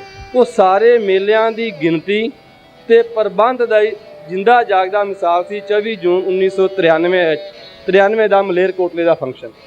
ਸੱਚੇ ਪਾਤਸ਼ਾਹ ਜਿੰਨਾ ਉੱਥੇ ਵੱਡਾ ਇਕੱਠ ਕੀਤਾ ਉਹ ਸਾਰਿਆਂ ਨੂੰ ਇਹ ਦੱਸਦਾ ਸੀ ਸਤਿਗੁਰੂ ਸੱਚੇ ਪਾਤਸ਼ਾਹ ਜੀ ਨੇ ਕਿਵੇਂ ਸਾਰੇ ਨਾਮਧਾਰੀਆਂ ਤੋਂ ਬਾਹਰ ਜਿਹੜੇ ਹੋਰ ਸਮਾਜ ਵਾਲੇ ਨੇ ਉਹਨਾਂ ਨਾਲ ਕਿੰਨੀ ਕੁ ਸਾਂਝ ਬਣਾਈ ਹੋਈ ਹੈ। ਜਦੋਂ ਕਦੀ ਚਾਹੇ ਉੱਥੇ ਅਕਾਲੀ ਵੀ ਸਨ, ਉੱਥੇ BJP ਵਾਲੇ ਵੀ ਸਨ, ਉੱਥੇ ਕਾਂਗਰਸ ਵਾਲੇ ਵੀ ਸਨ, ਉੱਥੇ ਮੁਸਲਮਾਨ ਵੀ ਸਨ। ਅਤੇ ਜੇ ਲੁਧਿਆਣੇ ਦੇ ਇਕੱਠ ਦੀ ਲਓ ਉੱਥੇ ਕੋਈ ਧਰਮ ਐਸਾ ਨਹੀਂ ਸੀ ਜਿਹੜਾ ਉੱਥੇ ਧਰਮ ਵਾਲੇ ਉੱਥੇ ਆ ਕੇ ਸਤਿਗੁਰੂ ਸੱਚੇ ਪਾਤਸ਼ਾਹ ਦੇ ਦਰਸ਼ਨ ਨਾ ਕੀਤੇ ਹੋਣ। ਈਸਾਈ ਵੀ ਆਏ, ਡੰਡੀ ਸਵਾਮੀ ਆਏ, ਸਾਰੇ ਸਾਧੂ ਮਹੰਤ ਆਏ। ਸਤਿਗੁਰੂ ਸੱਚੇ ਪਾਤਸ਼ਾਹ ਦੇ ਵੇਲੇ ਜੋ ਲੁਧਿਆਣੇ ਵੇਖੇ ਇੱਕ ਜਲੂਸ ਕੱਢਿਆ ਗਿਆ ਬਸੰਤ ਦਾ, ਉਹ ਲੋਕ ਅਜੇ ਵੀ ਨਹੀਂ ਭੁੱਲੇ। ਸੱਚੇ ਪਾਤਸ਼ਾਹ ਦੀ ਸਾਂਝੀ ਵਾਲਤਾ ਨੂੰ ਕਿਵੇਂ ਨਾਲ ਰੱਖ ਕੇ ਸਿੱਖਾਂ 'ਚ ਪ੍ਰਚਾਰ ਕਰਦੇ ਨੇ। ਇੱਕ ਗੱਲ ਮੈਂ ਇੱਥੇ ਕਰਾਂਗਾ ਹੋਰ, ਸਾਨੂੰ ਦਰਸ਼ਨ ਸਿੰਘ ਨੇ ਕੀਤੀ ਸੀ ਰੋਗੀਆਂ ਦੇ ਇਲਾਜ ਦੀ। ਲੁਧਿਆਣੇ ਲਾਇਨਸ ਕਲੱਬ ਵਾਲੇ ਇੱਥੋਂ ਦਾ ਜੋ ਰੀਜ਼ਨ ਹੈਗਾ ਉਹਨਾਂ ਨੇ ਸੱਚੇ ਪਾਤਸ਼ਾਹ ਦੇ ਚਰਨਾਂ ਵਿੱਚ ਸੱਚੇ ਪਾਤਸ਼ਾਹ ਦਾ ਰੋਗੀਆਂ ਪ੍ਰਤੀ ਪਿਆਰ ਪ੍ਰੇਮ ਦੇਖ ਕੇ ਉਹਨਾਂ ਨੇ ਇੱਥੇ ਇੱਕ ਟਰੋਫੀ ਬਣਾ ਕੇ ਲੈ ਕੇ ਆਏ, ਧਰਮ ਰੱਖਿਆ ਸ੍ਰੀ ਸਤਿਗੁਰੂ ਜਗਜੀਤ ਸਿੰਘ ਜੀ। ਉਹ ਟਰੋਫੀ ਲੈ ਕੇ ਆਏ, ਉਹਨਾਂ ਨੇ ਆਖਿਆ ਸ਼ਬਦ ਅਸੀਂ ਕੀ ਰੱਖੀਏ, ਬੜੇ ਦਿਨ ਸੋਚਦੇ ਰਹੇ। ਉਹਨਾਂ ਨੇ ਇਹ ਨਾਂ ਰੱਖਿਆ, ਉਹਨਾਂ ਨੇ ਧਰਮ ਨੂੰ ਕਿਉਂ ਵੱਡਾ ਸਮਝਿਆ। ਜਿੱਥੇ ਧਰਮ ਹੁੰਦਾ, ਜਿੱਥੇ ਨਾਮ ਹੁੰਦਾ, ਉੱਥੇ ਸਾਰੇ ਰੋਗ ਕੱਟੇ ਜਾਂਦੇ ਨੇ। ਇਹ ਗੁਰਬਾਣੀ ਦੀ ਤੁਕ ਹੈ, ਸਰਬ ਰੋਗ ਕਾ ਔਖਦ ਨਾਮ। ਤੁਸੀਂ ਕਦੀ ਵੀ ਨੋਟ ਕਰੋ ਸਤਿਗੁਰੂ ਸੱਚੇ ਪਾਤਸ਼ਾਹ ਦੇ ਚਰਨਾਂ ਵਿੱਚ ਆ ਕੇ ਜਦੋਂ ਕੋਈ ਅਰਜ਼ ਕਰਦਾ ਸੱਚੇ ਪਾਤਸ਼ਾਹ ਜੀ ਮੈਨੂੰ ਇੱਥੇ ਪੱਥਰੀ ਹੈ ਜੀ, ਮੈਨੂੰ ਇੱਥੇ ਦਰਦ ਹੋ ਰਹੀ ਹੈ ਜਾਂ ਮੈਨੂੰ ਹੋਰ ਰੋਗ ਹੈ, ਸੱਚੇ ਪਾਤਸ਼ਾਹ ਹੁਕਮ ਕਰਦੇ ਨੇ ਇੱਕ ਮਾਲਾ ਭਜਨ ਦੀ, ਇੱਕ ਮਾਲਾ ਭਗਵਤੀਆਂ ਦੀ, 2.5 ਘੰਟੇ ਨਾਮ ਇਸ ਤਰ੍ਹਾਂ ਹੁਕਮ ਸੱਚੇ ਪਾਤਸ਼ਾਹ ਕਰਦੇ ਰਹਿੰਦੇ ਨੇ। ਰੋਗ ਤਾਂ ਉਹਦਾ ਉਸੇ ਵੇਲੇ ਹੀ ਕੱਟਿਆ ਜਾਂਦਾ। ਜੇ ਇਹ ਗੱਲ ਨਾ ਆਉਂਦੀ ਸੱਚੇ ਪਾਤਸ਼ਾਹ ਦੇ ਹੁਕਮ ਦੇ ਨਾਲ ਹੀ, ਸਤਿਗੁਰੂ ਸੱਚੇ ਪਾਤਸ਼ਾਹ ਕਹਿੰਦਾ ਕੋਈ ਵੀ ਕੰਮ ਲੈ ਲਓ, ਇਹ ਰੋਗ ਦੀ ਗੱਲ ਛੱਡ ਦਿਓ, ਕੋਈ ਵੀ ਕੰਮ ਲੈ ਲਓ ਨਾਮ ਦੇ ਨਾਲ ਨਹੀਂ ਹੁੰਦਾ, ਸਤਿਗੁਰੂ ਦੇ ਹੁਕਮ ਦੇ ਨਾਲ ਹੁੰਦਾ। ਕਿਉਂਕਿ ਏਕੋ ਨਾਮ ਹੁਕਮ ਹੈ। ਨਾਮ ਜਿਹੜਾ ਸਤਿਗੁਰੂ ਸੱਚੇ ਪਾਤਸ਼ਾਹ ਦਾ ਹੁਕਮ ਹੈ, ਜੇ ਉਹ ਹੁਕਮ ਦੇ ਸਦਕਾ ਹੀ ਇੰਗਲੈਂਡ ਵਿੱਚ ਜਿੱਥੇ ਸਾਰੇ ਸਾਇੰਟਿਸਟ ਫੇਲ ਹੋ ਚੁੱਕੇ ਸਨ, ਸਤਿਗੁਰੂ ਸੱਚੇ ਪਾਤਸ਼ਾਹ ਜੀ ਨੇ ਉੱਥੇ ਬਰਸਾਤ ਜਦੋਂ ਹੁਕਮ ਕੀਤਾ ਅਰਦਾਸ ਕਰੋ ਅਤੇ ਉੱਥੇ ਬਰਸਾਤ ਹੋ ਗਈ। ਉਹਨਾਂ ਨੂੰ ਮੀਂਹ ਦਾ ਦੇਵਤਾ ਵੀ ਆਖਿਆ ਗਿਆ, ਕਿਸੇ ਜੇ ਹਿੰਦੁਸਤਾਨ 'ਚ ਕਹਿ ਲਏ ਤਾਂ ਇੰਦਰ ਕਹਿ ਦਈਏ ਅਸੀਂ। ਸਤਿਗੁਰੂ ਸੱਚੇ ਪਾਤਸ਼ਾਹ ਜੀ ਨੇ ਇਹ ਕੰਮ ਕੀਤਾ। ਗੁਰੂ ਨਾਨਕ ਦੇਵ ਦੀਆਂ 4 ਉਦਾਸੀਆਂ ਸਾਰਿਆਂ ਨੂੰ ਯਾਦ ਨੇ। 32,000 ਕੁਛ ਕਿਲੋਮੀਟਰ ਮੀਲ ਦਾ ਸਫ਼ਰ ਸਤਿਗੁਰੂ ਸੱਚੇ ਪਾਤਸ਼ਾਹ ਜੀ ਨੇ ਗੁਰੂ ਨਾਨਕ ਦੇਵ ਨੇ ਤੈਅ ਕੀਤਾ ਸੀ 4 ਉਦਾਸੀਆਂ 'ਚ। ਸਤਿਗੁਰੂ ਸੱਚੇ ਪਾਤਸ਼ਾਹ ਜੀ ਨੇ ਉਹ ਸਾਰੇ ਰਿਕਾਰਡ ਹੀ ਤੋੜ ਦਿੱਤੇ। ਜੇ ਅੱਜ ਵਰਤਮਾਨ ਸਾਧਨ ਸਾਡੇ ਕੋਲ ਉਪਲਬਧ ਨੇ ਤਾਂ ਕਰੀਬ 96 ਦੌਰੇ ਸਤਿਗੁਰੂ ਸੱਚੇ ਪਾਤਸ਼ਾਹ ਜੀ ਦੇ ਥਾਈਲੈਂਡ ਦੇ ਹੁਣ ਤੱਕ ਹੋ ਚੁੱਕੇ ਨੇ। ਉਹ ਜੋ ਸੈਂਚੁਰੀ ਮਨਾਉਣੀ ਹੈ 100 ਸਾਲਾ, ਕਿਵੇਂ ਥਾਈਲੈਂਡ ਵਾਲੇ ਮਨਾਉਣਗੇ, ਕਿਵੇਂ ਸੱਚੇ ਪਾਤਸ਼ਾਹ ਉਹਨਾਂ 'ਤੇ ਕਿਰਪਾ ਕੀਤੀ ਉਹ ਜਾਣਨ। ਕਰੀਬ ਸਿਲਵਰ ਜੁਬਲੀ ਇੰਗਲੈਂਡ ਦੇ ਦੌਰਿਆਂ ਦੀ ਹੋਣ ਵਾਲੀ ਹੈ, 22 ਕਰੀਬ ਹੋ ਚੁੱਕੇ ਨੇ। ਇਸੇ ਤਰ੍ਹਾਂ ਅਫਰੀਕਾ, ਇੰਗਲੈਂਡ, ਕਿਸੇ ਦੁਨੀਆ ਦਾ ਕੋਈ ਸ਼ਹਿਰ ਨਹੀਂ ਜਿੱਥੇ ਸੱਚੇ ਪਾਤਸ਼ਾਹ ਜੀ ਨੇ ਜਾ ਕੇ ਨਾਮ ਦਾ ਸਤਿਗੁਰੂ ਰਾਮ ਸਿੰਘ ਦਾ ਝੰਡਾ ਨਹੀਂ ਲਹਿਰਾਇਆ। ਜੋ ਸਤਿਗੁਰੂ ਸੱਚੇ ਪਾਤਸ਼ਾਹ ਜੀ ਟੋਕੀਓ ਗਏ ਨੇ, ਟੋਕੀਓ ਦੀ ਯੂਨੀਵਰਸਿਟੀ ਦੇ ਵਿੱਚ ਉੱਥੇ ਬਾਕੀ ਧਰਮਾਂ ਵਾਲੇ ਵੀ ਸਨ। ਸੱਚੇ ਪਾਤਸ਼ਾਹ ਭਜਨ ਕੀਤਾ, ਸ਼ਾਇਦ ਗੋਪਾਲ ਸਿੰਘ ਸੀ ਬਾਅਦ 'ਚ ਗਵਰਨਰ ਗੋਆ ਦੇ ਬਣੇ ਸਨ, ਹਾਂਜੀ ਉਹ ਵੀ ਉੱਥੇ ਸਨ। ਅਤੇ ਉੱਥੇ ਇੱਕ ਗੱਲ ਚੱਲੀ ਵੀ ਸਭ ਤੋਂ ਉੱਚਾ ਧਰਮ ਕਿਹੜਾ, ਸਵੱਛ ਧਰਮ ਕਿਹੜਾ, ਉਹ ਸਾਰੇ ਲੱਗੇ ਰਹੇ। ਸੱਚੇ ਪਾਤਸ਼ਾਹ ਨੇ ਇੱਕੋ ਗੱਲ ਆਖੀ, ਸਭ ਤੋਂ ਉੱਪਰ ਧਰਮ ਹੈ ਸੱਚ। ਬੋਲੀਏ ਸੱਚ, ਧਰਮ ਝੂਠ ਨਾ ਬੋਲੀਏ। ਸੱਚੇ ਪਾਤਸ਼ਾਹ ਦੀ ਇੰਨੀ ਗੱਲ ਕਰਕੇ ਉਹ ਜਿੰਨੇ ਸੀ ਨਾ ਬਾਕੀਆਂ ਫਿਲਾਸਫਰਾਂ ਨੂੰ ਘੇਰਾ ਪਾਇਆ, ਲੜਕੀਆਂ ਨੇ ਜਾਂ ਉੱਥੋਂ ਦੇ ਜੋ ਬੋਧੀ ਸੀਗੇ ਇਕੱਠੇ ਉਹ ਸਾਰੇ ਸਤਿਗੁਰੂ ਜੀ ਦੇ ਕੋਲ ਆ ਗਏ। ਅਤੇ ਸੱਚੇ ਪਾਤਸ਼ਾਹ ਨੇ ਇੱਕ ਛੋਟੀ ਜਿਹੀ ਗੱਲ ਦੇ ਨਾਲ ਇਹ ਸਾਨੂੰ ਢੰਗ ਦੱਸਦਾ ਕਿਵੇਂ ਕਿਸੇ ਨੂੰ ਜਿੱਤਿਆ ਜਾ ਸਕਦਾ ਹੈ, ਕਿਵੇਂ ਦੂਸਰੇ ਸਮਾਜ ਵਿੱਚ ਜਾ ਕੇ ਆਪਣੀ ਥਾਂ ਬਣਾਈ ਜਾ ਸਕਦੀ ਹੈ। ਗੁਰੂ ਨਾਨਕ ਦੇਵ ਜੀ ਉਹੀ ਗੱਲ ਨੂੰ ਦੁਹਰਾਇਆ, ਕੋਲੇ ਦੁੱਧ ਦਾ ਭਰਿਆ ਉੱਤੇ ਫੁੱਲ ਦੀ ਪੱਤੀ ਰੱਖ ਦਿੱਤੀ। ਸੱਚੇ ਪਾਤਸ਼ਾਹ ਨੇ ਉਹਨਾਂ ਦੇ ਸ਼ਬਦਾਂ ਵਿੱਚ ਉਹਨਾਂ ਨੂੰ ਦੱਸ ਦਿੱਤਾ ਤੁਸੀਂ ਇਸ ਤਰ੍ਹਾਂ ਪ੍ਰਚਾਰ ਕੀਤਾ ਜਾ ਸਕਦਾ। ਇਹ ਜਥੇਦਾਰਾਂ ਵਾਸਤੇ ਵੀ ਇਸ ਤਰ੍ਹਾਂ ਹੀ ਹੈ। ਭੈਣੀ ਸਾਹਿਬ ਦੀ ਉਸਾਰੀ ਦੀ ਗੱਲ ਆਈ ਸੀ। ਇੱਥੇ ਇੱਕ ਗੱਲ ਸ਼ਾਇਦ ਜਾਂ ਮੈਂ ਨਹੀਂ ਸੁਣੀ ਜਾਂ ਮੈਂ ਉਹਨਾਂ ਨੇ ਆਖੀ ਨਹੀਂ, ਇੱਥੇ ਸਾਧੂ ਸੱਚੇ ਪਾਤਸ਼ਾਹ ਦੀ ਕਿਰਪਾ ਨਾਲ ਇੱਕ ਸਟੇਡੀਅਮ ਉਸਰ ਰਿਹਾ ਹੈ ਜਿਸ ਪੈ ਨਹੀਂ ਰੱਖਿਆ ਸੀ। 40 ਲੱਖ ਰੁਪਏ ਦੀ ਸ਼ਾਇਦ ਗ੍ਰਾਂਟ ਗਵਰਨਮੈਂਟ, 50 ਲੱਖ ਦੀ ਗ੍ਰਾਂਟ ਗਵਰਨਮੈਂਟ ਨੇ ਵੀ ਦਿੱਤੀ ਸੀ। ਉਹ ਸਟੇਡੀਅਮ ਸੱਚੇ ਪਾਤਸ਼ਾਹ ਦੀ ਰਜਾ ਹੋਏਗੀ, ਉਹ ਸਟੇਡੀਅਮ ਵੀ ਇੱਥੇ ਉਸਰੇਗਾ। ਇੱਥੇ ਹਾਕੀ ਦੇ ਟੀਮ ਦੀ ਗੱਲ ਹੋਈ ਸੀ, ਸਾਧੂ ਸੱਚੇ ਪਾਤਸ਼ਾਹ ਦੀ ਕਿਰਪਾ ਨਾਲ ਅੱਜ ਬੈਡਮਿੰਟਨ ਦੇ ਜਿਹੜੇ ਖਿਡਾਰੀ ਨੇ ਉਹ ਸਟੇਟ ਲੈਵਲ ਤੋਂ ਹੁਣ ਨੈਸ਼ਨਲ ਲੈਵਲ 'ਤੇ ਜਾਣ ਲੱਗੇ ਨੇ। ਕੱਲ੍ਹ ਇੱਕ ਸੱਜਣ ਮੇਰੇ ਕੋਲ ਆਇਆ, ਕਹਿੰਦਾ ਜੀ ਮੈਂ ਤੁਹਾਡੇ ਕੋਲ ਇੱਕ ਸ਼ਿਕਾਇਤ ਕਰਨੀ ਹੈ। ਬੜਾ ਕਾਲੀ ਮਾਈਂਡਡ ਸੀ। ਮੈਂ ਕੀ ਹੋ ਗਿਆ, ਕਾਹਦੀ ਸ਼ਿਕਾਇਤ ਕਰਨੀ ਹੈ? ਉਹ ਕਹਿਣ ਲੱਗਾ ਤੁਹਾਡਾ ਇੱਕ ਗੁਰਮੁਖ ਸਿੰਘ ਖਿਡਾਰੀ ਹੈ ਬੈਡਮਿੰਟਨ ਦਾ। ਮੈਂ ਕਿਹਾ ਹੈਗਾ ਵੀ। ਮੈਂ ਕਿਹਾ ਮਿੰਕਲ ਕਹਿੰਦੇ ਨੇ? ਕਹਿੰਦੇ ਤੇ ਉਹਨੂੰ ਮਿੰਕਲ ਨੇ। ਕੱਲ੍ਹ ਉਹਨਾਂ ਦੇ ਪੀਤਾਂਬਰ ਸਿੰਘ ਜੀ ਕੋਚ ਉਹਨਾਂ ਦੇ ਨਾਲ ਨਹੀਂ ਸੀ ਆਏ, ਤੇ ਕੱਲ੍ਹ ਦਿਲ ਛੱਡ ਗਿਆ, ਚੰਗਾ ਭਲਾ ਮੈਚ ਜਿੱਤਿਆ ਹਾਰ ਗਿਆ। ਕਹਿੰਦਾ ਉਹਦੀ ਜਿਹੜੀ ਸ਼ਾਟ ਹੁੰਦੀ ਹੈ ਨਾ, ਤੇ ਜਿਹੜੇ ਬੈਡਮਿੰਟਨ ਖੇਡਦੇ ਨੇ, ਕਹਿੰਦੇ ਉਹਦੇ ਵਿੱਚੋਂ ਮੈਨੂੰ ਚਾਈਨਾਜ਼ ਦੇ ਤੇ ਇੰਡੋਨੇਸ਼ੀਆ ਦੇ ਜਿਹੜੇ ਖਿਡਾਰੀ ਨੇ ਉਹਨਾਂ ਦੀ ਭਾਂ ਪਾਇਆ, ਕਿਉਂਕਿ ਚਾਈਨਾ ਦੇ ਖਿਡਾਰੀ ਦੀ ਸ਼ਾਟ ਇਹ ਮੰਨੀ ਗਈ ਹੈ ਵੀ ਉਹ ਚੁੱਕ ਨਹੀਂ ਸਕਦਾ ਕੋਈ ਅੱਗੋਂ। ਸੱਚ ਉਹ ਆਖਣ ਲੱਗਾ ਤੁਸੀਂ ਕਿਰਪਾ ਕਰੋ, ਇੱਕ ਗੱਲ ਕਰੋ, ਭੈਣੀ ਸਾਹਿਬ ਦੇ ਵਿੱਚ ਇੱਕ ਜਿਹੜਾ ਸਟੇਡੀਅਮ ਬਣਾਉਣਾ ਲੱਕੜ ਦੇ ਫਰਸ਼ ਵਾਲਾ ਬਣਾਓ, ਤਾਂ ਕਿ ਇਹਨਾਂ ਦੇ ਜਿਹੜੇ ਫੁੱਟ ਸਟੈਪ ਹੈਗੇ ਨੇ ਉਸੇ ਤਰ੍ਹਾਂ ਹੀ ਚੱਲਣ ਜਿਵੇਂ ਬਾਕੀ ਸਟੇਡੀਅਮ ਕਰਦੇ। ਲੋਕੀ ਇੰਨੇ ਪ੍ਰਭਾਵਿਤ ਹੁੰਦੇ ਨੇ। ਸਾਧੂ ਸੱਚੇ ਪਾਤਸ਼ਾਹ ਨੂੰ ਸੱਚੇ ਪਾਤਸ਼ਾਹ ਆਖਦੇ ਆ। ਇਹ ਗੱਲ ਮੈਂ ਇਸ ਪਿੱਛੇ ਕਰਨ ਲੱਗਾ, ਸੱਚੇ ਪਾਤਸ਼ਾਹ ਦਾ ਮੈਂ ਸਿਫਤ ਕਰਨਾ। ਪਾਤਸ਼ਾਹ ਰਾਜੇ ਨੂੰ ਕਹਿੰਦੇ ਨੇ। ਸਾਧੂ ਸੱਚੇ ਪਾਤਸ਼ਾਹ ਜੀ ਆਪ ਵੀ ਰਾਜਿਆਂ ਵਾਂਗੂ ਹੀ ਜੀਂਦੇ ਨੇ, ਚੰਗਾ ਕੱਪੜਾ ਪਾਉਂਦੇ ਨੇ, ਵਧੀਆ ਤੋਂ ਵਧੀਆ ਦੁਨੀਆ ਦੀ ਕਾਰ ਇਹਨਾਂ ਕੋਲ ਹੁੰਦੀ ਹੈ, ਵਧੀਆ ਤੋਂ ਵਧੀਆ ਗੁਣ ਤੁਸੀਂ ਇਹਨਾਂ ਕੋਲ ਦੇਖ ਸਕਦੇ ਹੋ। ਇਹੀ ਇੱਛਾ ਲੋੜਦੇ ਨੇ ਆਪਣੇ ਸਿੱਖਾਂ ਦੇ। ਅੱਜ ਨਾਮਧਾਰੀਆਂ ਵਿੱਚੋਂ ਗਰੀਬੀ ਨਾਂ ਦੀ ਕੋਈ ਚੀਜ਼ ਨਹੀਂ। ਉਹਦੇ ਘਰ ਭਾਵੇਂ ਗਰੀਬੀ ਹੋਵੇ, ਜਿਹੜਾ ਸਤਿਗੁਰੂ ਦੇ ਹੁਕਮਾਂ ਤੋਂ ਥੋੜ੍ਹਾ ਜਿਹਾ ਮੁਨਕਰ ਚੱਲਦਾ। ਜਿਹੜਾ ਸਾਧੂ ਜਗਜੀਤ ਸਿੰਘ ਦੀ ਸ਼ਰਨ ਆ ਗਿਆ, ਉਹਦੇ ਘਰ ਗਰੀਬੀ ਨਾਂ ਦੀ ਕੋਈ ਚੀਜ਼ ਨਹੀਂ। ਸੱਚੇ ਪਾਤਸ਼ਾਹ ਕੋਲ ਜਾ ਕੇ ਸੇਵਕ ਅਰਜ਼ ਕਰਦਾ। ਹੌਜ਼ਰੀ ਦੀ ਮੈਂ ਗੱਲ ਕਰ ਲਾਂਗਾ, ਸੰਤ ਹਰਭਜਨ ਸਿੰਘ ਜੀ ਨੇ। ਸੱਚੇ ਪਾਤਸ਼ਾਹ ਹੌਜ਼ਰੀ ਦੇ ਕੋਈ ਮਾਹਰ ਨਹੀਂ, ਉਹ ਸੇਵਕ ਆ ਕੇ ਅਰਜ਼ ਕਰ, ਸੱਚੇ ਪਾਤਸ਼ਾਹ ਮੈਂ ਫਲਾਣਾ ਕਾਰਖਾਨਾ ਲਾ ਲੱਗਾ। ਸੱਚੇ ਪਾਤਸ਼ਾਹ ਬੜੀ ਧਿਆਨ ਨਾਲ ਉਹਨੂੰ ਸੁਣ ਕੇ ਫਿਰ ਉਹਨੂੰ ਕਹਿਣਗੇ ਅੱਛਾ ਇਹ ਕੰਮ ਸ਼ੁਰੂ ਕਰ ਲਓ। ਤੋ ਜਦੋਂ ਸੱਚੇ ਪਾਤਸ਼ਾਹ ਹੁਕਮ ਕਰਦੇ ਨੇ, ਉਹ ਕੱਖ ਜਿਹੜਾ ਲੱਖ ਨਹੀਂ ਕਰੋੜਾਂ 'ਚ ਬਦਲ ਜਾਂਦਾ ਹੈ। ਸਾਧੂ ਸੱਚੇ ਪਾਤਸ਼ਾਹ ਕਿਰਪਾ ਨਾਲ ਸੇਵਕ ਨੂੰ ਹੌਸਲਾ ਮਿਲ ਜਾਂਦਾ ਹੈ ਤੇ ਉਹ ਆਪਣੀ ਆਰਥਿਕਤਾ ਦੀਆਂ ਮੰਜ਼ਿਲਾਂ ਤੈਅ ਕਰਦਾ ਹੀ ਜਾਂਦਾ ਹੈ। ਇੱਕ ਗੱਲ ਸੱਚੇ ਪਾਤਸ਼ਾਹ ਨੇ ਹੋਰ ਕੀਤੀ, 5000 10,000 ਸਿੱਖ ਅਸੀਂ ਸੁਣਦੇ ਆਏ ਸੀ, ਇਤਿਹਾਸ ਵਿੱਚ ਪੜ੍ਹਦੇ ਸਾਂ, ਪਰ ਸਾਧੂ ਸੱਚੇ ਪਾਤਸ਼ਾਹ ਜੀ ਨੇ ਪੈਸਿਆਂ ਨਾਲ ਸਿੱਖਾਂ ਨੂੰ ਨਹੀਂ ਤੋਲਿਆ। ਉਹਨਾਂ ਨੂੰ ਨਵੀਆਂ ਉਪਾਧੀਆਂ ਦੇ ਨਾਲ ਉਹਨਾਂ ਦੀ ਯੋਗਤਾ ਦੇ ਅਨੁਸਾਰ ਚੱਲਿਆ। ਸਾਡੇ ਜਿਹੜੀਆਂ ਉਪਾਧੀਆਂ ਨੇ, ਪੰਥ ਰਤਨ, ਗਿਆਨ ਮਾਤਨ, ਪੰਥ ਭੂਸ਼ਣ, ਕਾਹ ਭੂਸ਼ਣ ਤੇ ਨੌਜਵਾਨਾਂ ਵਾਸਤੇ ਆਸ਼ੀਰਵਾਦ। ਸੱਚੇ ਪਾਤਸ਼ਾਹ ਜੀ ਕਿਉਂ ਸਨਮਾਨਿਤ ਕਰਦੇ ਨੇ? ਤਾਂ ਕਿ ਆਉਣ ਵਾਲੇ ਸੱਜਣਾਂ ਨੂੰ ਵੀ ਮੌਕਾ ਮਿਲੇ ਕਿ ਉਹ ਸਿੱਖਾਂ ਨੂੰ ਉਹ ਸੇਵਾ ਕਰਨ। ਪਰਪਸ ਸਿਰਫ ਇੰਨਾ ਹੀ ਹੁੰਦਾ ਹੈ, ਦੂਜੇ ਵੇਖ ਕੇ ਕਹਿਣ ਅਸੀਂ ਵੀ ਇਸ ਤਰ੍ਹਾਂ ਕਰੀਏ, ਸੱਚੇ ਪਾਤਸ਼ਾਹ ਦੀਆਂ ਖੁਸ਼ੀਆਂ ਮਿਲਣ। ਕੋਈ ਮਾਇਆ ਨਾਲ ਜਾਂ ਉਪਾਧੀਆਂ ਨਾਲ ਵੱਡਾ ਨਹੀਂ ਹੁੰਦਾ, ਸਤਿਗੁਰੂ ਦੀ ਰਸਨਾ ਤੋਂ ਆਸ਼ੀਰਵਾਦ ਮਿਲਣ ਨਾਲ ਹੀ ਵੱਡਾ ਹੋ ਜਾਂਦਾ ਹੈ। ਅਖੀਰ ਤੇ ਗਊ ਰੱਖਿਆ ਦੀ ਗੱਲ ਅਸੀਂ ਕੀਤੀ ਸੀ। ਸਾਧੂ ਸੱਚੇ ਪਾਤਸ਼ਾਹ ਜੀ ਨੂੰ ਗੋਪਾਲ ਰਤਨ ਦੀ ਉਪਾਧੀ ਨਾਲ ਵੀ ਕਵੀ ਜੀ ਸਨਮਾਨਿਆ। ਸੱਚੇ ਪਾਤਸ਼ਾਹ ਚਰਨ ਭੇਟਾ ਕੀਤੀ ਗਈ ਸੀ। ਸੱਚੇ ਪਾਤਸ਼ਾਹ ਦੀ ਗਊਆਂ ਪ੍ਰਤੀ ਜੋ ਉਹਨਾਂ ਦੀ ਸੇਵਾ ਸੀ ਜਾਂ ਉਹਨਾਂ ਦੀ ਉੱਨਤ ਵਾਸਤੇ ਜੋ ਉਹਨਾਂ ਨੇ ਵਿਚਾਰ ਰੱਖੇ ਸਨ। ਲਾਸਟ ਹਿੰਦੁਸਤਾਨ ਦੀ ਸੱਭਿਅਤਾ 'ਚ ਇੱਕ ਦੇਵਤਾ ਮੰਨਿਆ ਗਿਆ ਜਿਹਦੀ ਹਰ ਸ਼ਮਸ਼ਾਨ ਘਾਟ 'ਚ ਮੂਰਤ ਜ਼ਰੂਰ ਹੁੰਦੀ ਹੈ, ਉਹ ਹੁੰਦਾ ਹੈ ਸ਼ਿਵ ਜੀ। ਭਗਵਾਨ ਸ਼ਿਵ ਜੀ ਦਾ ਕੰਮ ਹੁੰਦਾ ਡਿਸਟਰਕਟ ਕਰਨਾ, ਤੇ ਸਾਧੂ ਸੱਚੇ ਪਾਤਸ਼ਾਹ ਜੀ ਆਪਣੀ ਕਿਰਪਾ ਨਾਲ ਸਾਡੇ ਦੇ ਕਿਰਪਾ ਸਾਡੇ ਜਿਹੜੇ ਅਵਗੁਣ ਨੇ ਉਹਨਾਂ ਦਾ ਨਾਸ਼ ਕਰਦੇ ਨੇ, ਤੇ ਭਗਵਾਨ ਵਿਸ਼ਨੂੰ ਵਾਂਗ ਆਪਣੇ ਸਿੱਖ ਬਣਾ ਕੇ ਸਾਨੂੰ ਪਾਲਦੇ ਰਹਿਣ। ਇਹ ਅੱਜ ਕਰਕੇ ਮੈਂ ਆਪ ਤੋਂ ਆਗਿਆ ਲਵਾਂਗਾ। ਸਤਿ ਸ੍ਰੀ ਅਕਾਲ। ਸੰਤ ਅਜੀਤ ਸਿੰਘ ਜੀ ਹੋਰਾਂ ਨੇ ਬਹੁਤ ਹੀ ਸੋਹਣੇ ਸ਼ਬਦਾਂ ਦੇ ਵਿੱਚ ਅੱਜ ਦੇ ਇਸ ਵਿਸ਼ੇ ਨੂੰ ਛੋਹਿਆ ਹੈਗਾ। ਜਿਸ ਤਰ੍ਹਾਂ ਕਿ ਬੁਲਾਰਿਆਂ ਨੇ ਬਹੁਤ ਹੀ ਆਪਣੇ ਸੋਹਣੇ ਸ਼ਬਦਾਂ ਦੇ ਵਿੱਚ ਸਾਰਾ ਕੁਝ ਦੱਸਿਆ ਹੈ, ਕੁਝ ਇੱਕ ਗੱਲਾਂ ਮੈਂ ਹੋਰ ਪੱਖ ਦੀਆਂ ਆਪ ਜੀ ਦੇ ਸਾਹਮਣੇ ਰੱਖਦਾ ਹਾਂ ਕਿ ਸਤਿਗੁਰੂ ਸੱਚੇ ਪਾਤਸ਼ਾਹ ਜੀ ਦਾ ਪਿਆਰ ਸਿਰਫ ਨਾਮਧਾਰੀਆਂ ਦੇ ਵਿੱਚ ਹੀ ਨਹੀਂ, ਦੂਸਰੇ ਸਮਾਜ ਦੇ ਵਰਗ ਦੇ ਸੰਤਾਂ ਮਹਾਤਮਾ ਜਾਂ ਹੋਰ ਪੋਲੀਟੀਕਲ ਲੀਡਰਾਂ ਦੇ ਨਾਲ ਕਿਸ ਤਰ੍ਹਾਂ ਦੇ ਬਣ ਗਏ ਹਨ ਕਿ ਇੱਕ ਵਾਰੀ ਸਤਿਗੁਰੂ ਸੱਚੇ ਪਾਤਸ਼ਾਹ ਜੀ ਜਦੋਂ ਅਜੇ ਗੁਰਗੱਦੀ 'ਤੇ ਬਿਰਾਜਮਾਨ ਹੋਏ ਸਨ, ਜਮਨਾ ਨਗਰ ਦਾ ਦੌਰਾ ਸੀ। ਉੱਥੇ ਸੰਤਪੁਰਾ ਸੇਵਾ ਪੰਥੀਆਂ ਦਾ ਡੇਰਾ, ਜਿਸ ਦੇ ਸੰਤ ਨਿਸ਼ਚਲ ਸਿੰਘ ਜੀ, ਉਹਨਾਂ ਨੇ ਜਿਸ ਵੇਲੇ ਪਤਾ ਲੱਗਿਆ ਕਿ ਇੱਥੇ ਨਾਮਧਾਰੀ ਗੁਰੂ ਆ ਰਹੇ ਨੇ, ਤਾਂ ਉਸ ਵੇਲੇ ਉਹਨਾਂ ਨੇ ਕੋਈ ਮਨ 'ਚ ਗੱਲ ਸੋਚ ਕੇ ਸਤਿਗੁਰੂ ਜੀ ਦੇ ਚਰਨਾਂ 'ਚ ਹਾਜ਼ਰ ਹੋਏ। ਜਿਸ ਵੇਲੇ ਗਏ ਤਾਂ ਪਹਿਲਾਂ ਉਹ ਖਲੋ ਗਏ ਹੱਥ ਜੋੜ ਕੇ, ਫਿਰ ਉਹਨਾਂ ਨਮਸਕਾਰ ਕੀਤੀ।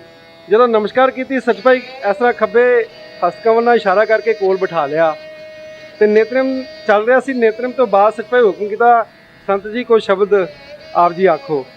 ਤਾਂ ਉਹ ਸੰਤਾਂ ਨੇ ਉੱਠ ਕੇ, ਉਹਨਾਂ ਦੀ ਉਸ ਵੇਲੇ ਆਯੂ ਕਰੀਬ 80 ਤੋਂ ਉੱਪਰ ਸੀ, 90 ਤੋਂ ਥੱਲੇ ਸੀ, ਇੰਨੇ ਬਜ਼ੁਰਗ ਅਵਸਥਾ ਦੇ ਵਿੱਚ ਸਨ। ਤਾਂ ਉੱਠ ਕੇ ਤੇ ਉਹ ਕਹਿਣ ਲੱਗੇ ਕਿ ਸਾਧ ਸੰਗਤ ਜੀ ਭੁੱਲੇ ਨਾ ਰਹੋ, ਅੱਜ ਮੈਂ ਕੁਝ ਗੱਲਾਂ ਤੁਹਾਨੂੰ ਮੈਂ ਦੱਸ ਚੱਲਿਆ ਵਾਂ।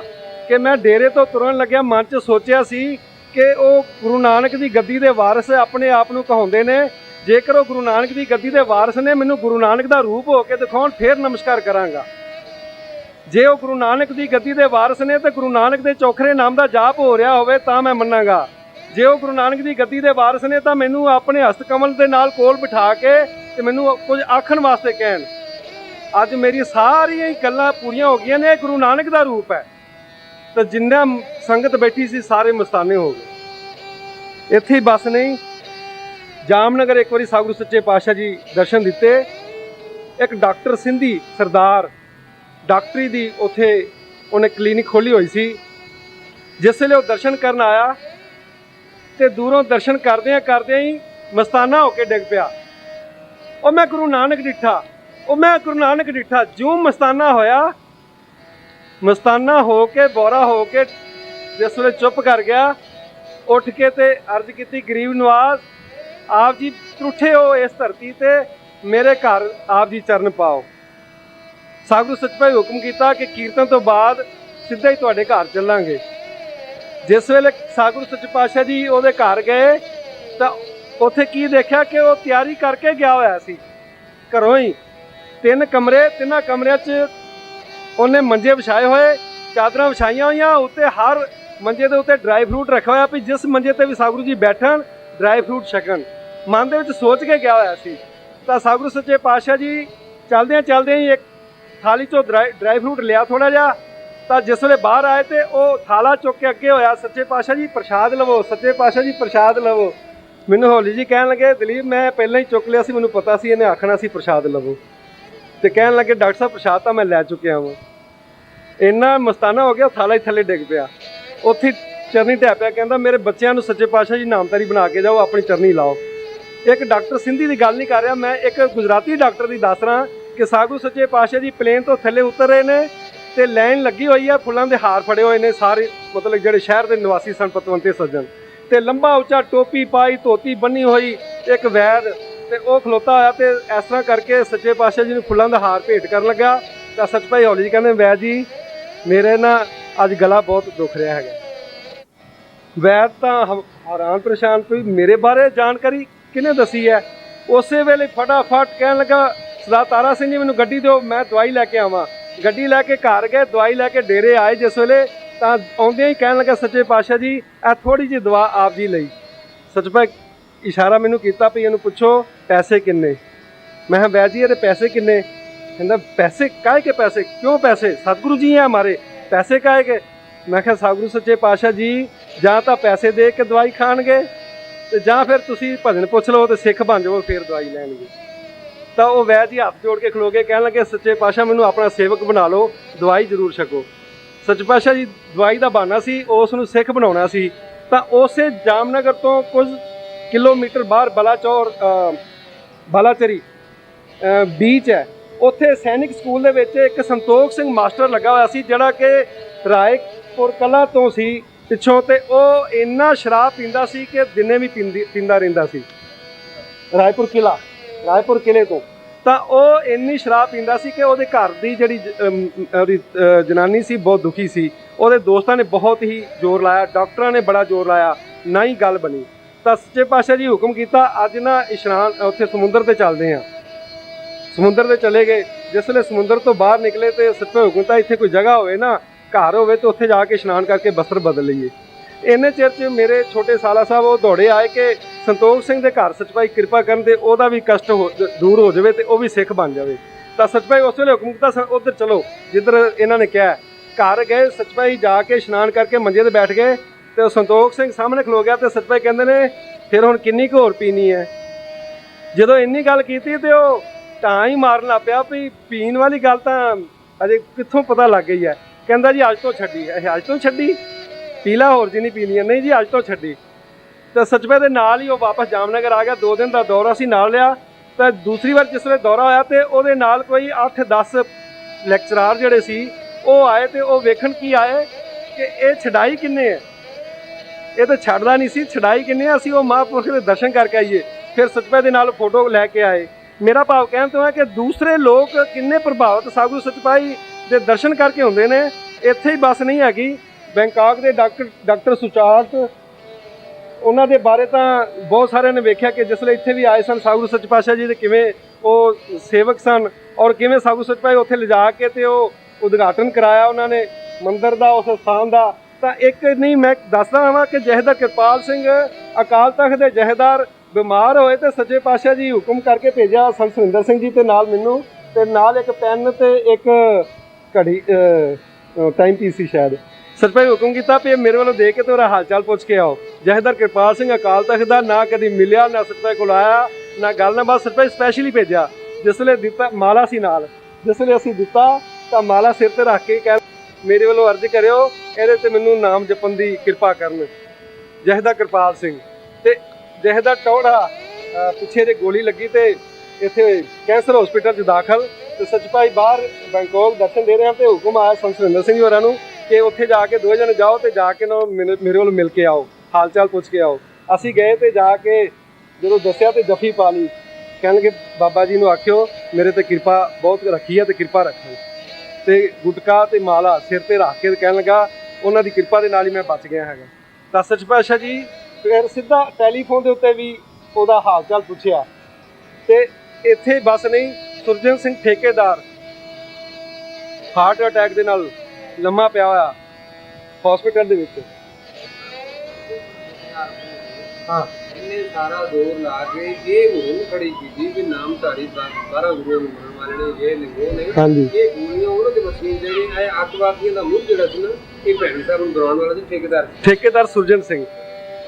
ਹਾਂਜੀ, ਉਹ ਠੇਕੇਦਾਰ ਸੁਰਜਨ ਸਿੰਘ ਜਿਹਦੇ ਬਾਰੇ ਕਵੀ ਜੀ ਨੇ ਦੱਸ ਦਿੱਤਾ ਹੈ। ਮੈਂ ਤਾਂ ਹੋਰ ਤਰੀਕੇ ਨਾਲ ਦੱਸਣਾ ਸੀ, ਪਰ ਕਵੀ ਜੀ ਨੇ ਸਿੱਧੇ ਤਰੀਕੇ ਨਾਲ ਹੀ ਦੱਸ ਦਿੱਤਾ ਹੈ ਕਿ ਉਹ ਕੱਟੜ ਅਕਾਲੀ, ਮਾਸ ਸ਼ਰਾਬ ਖਾਣ ਪੀਣ ਵਾਲਾ ਔਰ ਨਾਮਧਾਰੀਆਂ ਦੇ ਇੰਨਾ ਵਿਰੁੱਧ ਕਿ ਉਸ ਨੇ ਇਹ ਲਿਖਵਾ ਕੇ ਇੱਥੇ ਸ਼ਹਿਰ ਦੇ ਵਿੱਚ ਲਵਾ ਦਿੱਤਾ। ਜਦੋਂ 1.25 ਲੱਖ ਪਾਠ ਹੋਏ ਤੇ ਉਹਨੇ ਕਹਿ ਦਿੱਤਾ ਕੂਕਿਆਂ ਦਾ ਮੂੰਹ ਕਾਲਾ ਕੀਤਾ ਜਾਵੇ। ਇਹ ਇੱਕ ਸਰਦਾਰ ਸੀ ਆਪਣਾ GS ਵਾਲਿਆਂ ਦਾ, ਕੀ ਨਾਂ ਸੀ ਉਹਦਾ, ਜਿਹੜਾ ਚੜ੍ਹਾਈ ਕਰ ਗਿਆ, ਗੁਰਮੁਖ ਸਿੰਘ, ਬਾਬਾ ਗੁਰਮੁਖ ਸਿੰਘ, ਤੇ ਇੱਕ ਇਹ ਸੁਰਜਨ ਸਿੰਘ ਠੇਕੇਦਾਰ, ਇਹਨਾਂ ਨੇ ਲਵਾ ਦਿੱਤਾ ਵੀ ਜਿੱਥੇ ਨਾਮਧਾਰੀ ਮਿਲੇ ਉਹਦਾ ਮੂੰਹ ਕਾਲਾ ਕਰ ਦਿੱਤਾ ਜਾਵੇ। ਇਹ ਉਹ ਸੁਰਜਨ ਸਿੰਘ ਠੇਕੇਦਾਰ ਜਿਸ ਨੇ ਕਦੀ ਨਾਮਧਾਰੀਆਂ ਦੇ ਕੀ ਵੇਖਣਾ ਸੀ। ਤੇ ਜਦੋਂ ਕਿਰਪਾ ਹੋਈ ਤਾਂ ਸੱਚੇ ਪਾਤਸ਼ਾਹ ਕੋਲ ਆਣਾ, ਆਉਂਦਿਆਂ ਸਾਰੀ ਜੱਫੀ ਪਾਉਣੀ, ਨੀਲੇ ਕੱਪੜੇ ਪਾਏ ਉਹਨੇ, ਆਉਂਦੇ ਜੱਫੀ ਪਾ ਲੈਣੀ। ਤੇ ਇੱਕ ਸਿੱਖ ਨੇ ਆਖਿਆ ਸੱਚੇ ਪਾਤਸ਼ਾਹ ਜੀ ਆਪ ਜੀ ਨੀਲੇ ਤੋਂ ਵਰਜਿਤ ਕਰਦੇ ਹੋ ਤੇ ਨੀਲਿਆਂ ਨੂੰ ਜੱਫੀ ਮਤਲਬ ਲੈ ਲੈਂਦੇ ਹੋ। ਸੱਚੇ ਕਹਿੰਦੇ ਨੇ ਇਹਨਾਂ ਦਾ ਬਾਹਰੋਂ ਨੀਲਾ ਕਾਲਾ ਨਹੀਂ, ਇਹ ਅੰਦਰੋਂ ਚਿੱਟੇ ਹੀ ਨੇ, ਬਾਹਰੋਂ ਨਹੀਂ ਵੇਖਣਾ। ਤਾਂ ਸੱਚੇ ਪਾਤਸ਼ਾਹ ਐਸੀ ਕਿਰਪਾ ਹੋਈ ਕਿ ਉਹ ਹਾਰਟ ਦਾ ਮਰੀਜ਼ ਬਣ ਗਿਆ ਤੇ ਉਹ ਹਸਪਤਾਲ ਦੇ ਵਿੱਚ, ਤੇ ਸੱਚੇ ਪਾਤਸ਼ਾਹ ਜੀ ਡਾਕਟਰ ਬੋਹਰਾ ਦੇ ਦਰਸ਼ਨ ਦੇ ਰਹੇ ਸਨ। ਤੇ ਮੈਨੂੰ ਉੱਥੋਂ ਬਾਹਰਲੇ ਚੌਕੀਦਾਰ ਨੇ ਕਿਹਾ ਕਿ ਬਾਬਾ ਜੀ ਦਰਸ਼ਨ ਦੇਣ ਆਏ ਸਨ ਠੇਕੇਦਾਰ ਸੁਰਜਨ ਸਿੰਘ ਨੂੰ। ਸੱਚੇ ਪਾਤਸ਼ਾਹ ਜੀ ਉੱਥੇ ਦਰਸ਼ਨ ਦੇ ਕੇ ਜਾ ਚੁੱਕੇ ਸਨ ਡਾਕਟਰ ਬੋਹਰਾ ਦੇ। ਤੇ ਮੈਂ ਇਹ ਸੁਣ ਕੇ ਮੈਂ ਸੱਚੇ ਪਾਤਸ਼ਾਹ ਕੋਲ ਚਲਾ ਗਿਆ। ਮੈਂ ਸੱਚੇ ਪਾਤਸ਼ਾਹ ਜੀ ਮੈਨੂੰ ਲੱਗਦਾ ਕਿ ਡਾਕਟਰ ਸੁਰਜਨ ਸਿੰਘ ਠੇਕੇਦਾਰ ਇੱਥੇ ਕਿਤੇ ਦਾਖਲ ਹੈ, ਤੇ ਮੈਨੂੰ ਬਾਹਰੋਂ ਉਹਨੇ ਦੱਸਿਆ। ਸੱਚੇ ਪਾਤਸ਼ਾਹ ਹੁਕਮ ਕੀਤਾ ਤਾਂ ਹੁਣੇ ਜਾ ਕੇ ਪਤਾ ਕਰਕੇ ਤੇ ਮੈਨੂੰ ਟੈਲੀਫੋਨ ਕਰ। ਮੈਂ ਪਤਾ ਕੀਤਾ ਉਹ ਉੱਥੇ ਸੱਚੀ ਮੁੱਚੀ ਲੰਮਾ ਪਿਆ ਹੋਇਆ। ਤੇ ਮੈਂ ਸੱਚੇ ਪਾਤਸ਼ਾਹ ਅਰਜ਼ੀ ਕੀਤੀ, ਸੱਚੇ ਪਾਤਸ਼ਾਹ ਹੁਕਮ ਕੀਤਾ ਮੈਂ ਹੁਣੇ ਆ ਰਿਹਾ। ਜਿਸ ਵੇਲੇ ਸੱਚੇ ਪਾਤਸ਼ਾਹ ਉੱਥੇ ਦਰਸ਼ਨ ਦੇਣੇ ਸਨ ਤੇ ਟੌੜਾ ਜੀ ਉਦੋਂ ਆ ਚੁੱਕੇ ਸਨ। ਟੌੜਾ ਜੀ ਆਏ ਤੇ ਮੈਨੂੰ ਵੇਖਦੇ ਸਾਰੀ ਮਿਲ ਕੇ ਕਹਿੰਦੇ ਇੱਥੇ ਕੌਣ ਦਾਖਲ ਹੈ। ਮੈਂ ਕਿਹਾ ਜੀ ਦਾਖਲ ਤੇ ਇੱਥੇ ਠੇਕੇਦਾਰ ਸੁਰਜਨ ਸਿੰਘ ਨੇ।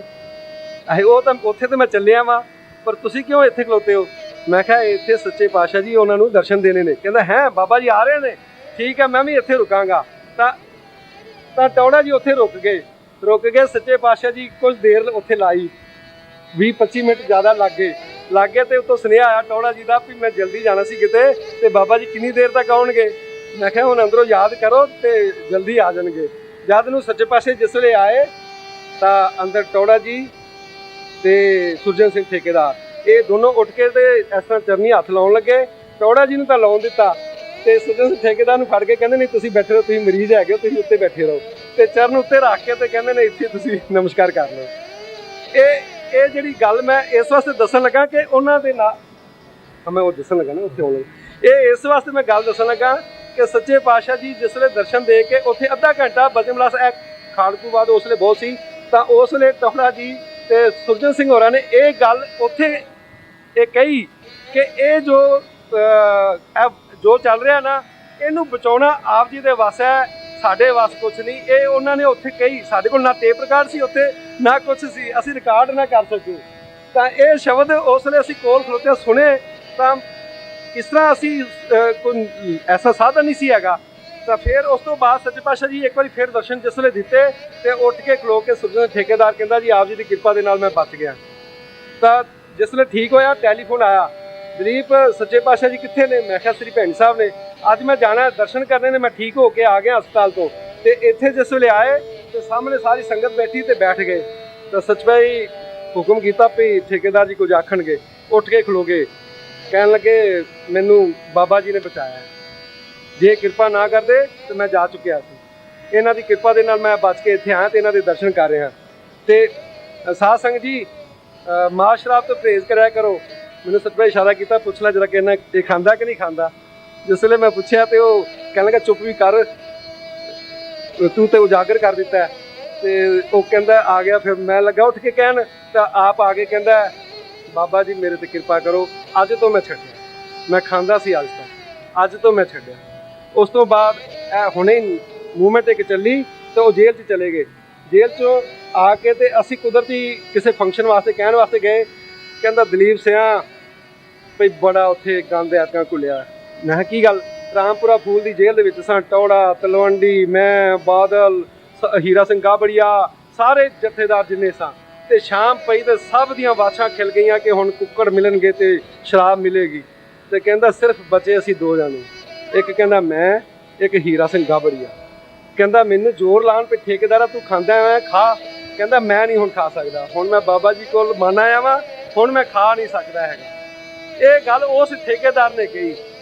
ਤਾਂ ਇੱਥੇ ਹੀ ਬਸ ਨਹੀਂ, ਇੱਕ ਵਾਰੀ ਮਾਸਟਰ ਤਾਰਾ ਸਿੰਘ ਜੀ ਦਾ ਲੜਕਾ ਚੜ੍ਹਾਈ ਕਰ ਗਿਆ, ਸ਼ਾਇਦ ਕੋਈ ਉਹਨਾਂ ਦੇ ਘਰ ਚੋਂ ਅੰਮ੍ਰਿਤਸਰ ਜਵਾਈ ਚੜ੍ਹਾਈ ਕਰ ਗਿਆ। ਸੱਚੇ ਪਾਤਸ਼ਾਹ ਨੇ ਹੁਕਮ ਕੀਤਾ ਇੱਥੋਂ ਸੰਗਤ ਲੈ ਕੇ ਉੱਥੇ ਜਾਓ। ਸਾਨੂੰ ਭੁਲੇਖਾ ਲੱਗ ਗਿਆ ਇੱਕ ਹਫ਼ਤੇ ਦਾ ਭੋਗ ਦਾ, ਮਤਲਬ ਕਿ ਅਸੀਂ ਸ਼ਾਇਦ ਪਹਿਲਾਂ ਹੀ ਚਲੇ ਗਏ। ਪਾਠ ਚੱਲ ਰਿਹਾ ਸੀ, ਅਸੀਂ ਘਰ ਗਏ ਤੇ ਇੱਕ ਹਫ਼ਤਾ ਪਹਿਲਾਂ ਹੀ ਅਸੀਂ ਚਲੇ ਗਏ। ਜਾ ਕੇ ਜਿਸ ਵੇਲੇ ਬੈਠੇ ਤਾਂ ਉਹ ਬੀਬੀਆਂ ਜਿਹੜੀਆਂ ਸੀ ਨਾ, ਲੜਕੀਆਂ ਉਹਦੀਆਂ ਮਾਸਟਰ ਤਾਰਾ ਸਿੰਘ ਦੀਆਂ, ਕਹਿਣ ਲੱਗੀਆਂ ਸਾਂਝੀ ਸ਼ਬਦ ਸੁਣਾਓ। ਜਹੇਦਾਰ ਦਰਸ਼ਨ ਸਿੰਘ ਜੀ ਹੋਰਾਂ ਨੇ ਸ਼ਬਦ ਪੜ੍ਹਿਆ, ਉੱਥੇ ਪਾਠ ਕੀਤਾ। ਤਾਂ ਅਰਦਾਸ ਉੱਥੇ ਫਿਰ ਸਾਧੂ ਰਾਮ ਸਿੰਘ ਸੱਚੇ ਪਾਤਸ਼ਾਹ ਜੀ ਦੀ ਮਾਸਟਰ ਤਾਰਾ ਸਿੰਘ ਦੇ ਉਸ ਘਰ ਦੇ ਵਿੱਚ ਕੀਤੀ, ਜਿਹੜਾ ਕਿ ਇੱਥੇ ਕਹਿੰਦਾ ਸੀ ਮੈਂ ਤਾਂ ਆਵਾਂਗਾ ਭੈਣੀ ਸਾਹਿਬ ਜੇਕਰ 10 ਪਾਤਸ਼ਾਹਾਂ ਦੀ ਅਰਦਾਸ ਹੋਵੇਗੀ। ਮੈਂ ਇਸ ਵਾਸਤੇ ਇਹ ਗੱਲ ਦੱਸ ਰਿਹਾ।